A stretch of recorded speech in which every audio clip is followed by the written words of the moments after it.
ഈ ticket duplicate ആക്കിയിട്ടുണ്ട്. ഇത് പക്ഷേ പ്രൈസ് ഇല്ല, നമ്പർ മാറ്റി ഒട്ടിച്ചിട്ടുണ്ട്.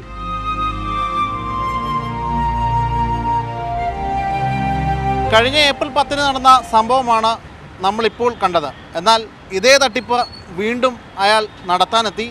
പക്ഷേ ശങ്കർ മഹാദേവൻ അയാളെ കൈയോടെ പിടികൂടി. അന്ന് ഏകദേശം എത്ര രൂപ തട്ടിയെടുത്തായിരുന്നു? 2000 രൂപ. 2000 രൂപ. ഇന്നിപ്പോൾ സമാനമായ രീതിയിൽ അയാൾ തന്നെയാണല്ലേ വന്നത്? അതെങ്ങനെ അയാളാണെന്ന് മനസ്സിലായത്? ഇവിടെ വന്ന് ഓട്ടോയിൽ ഇറങ്ങി ഇന്നത്തെ ടിക്കറ്റ് ഉണ്ടോയെന്ന് ചോദിച്ചത്.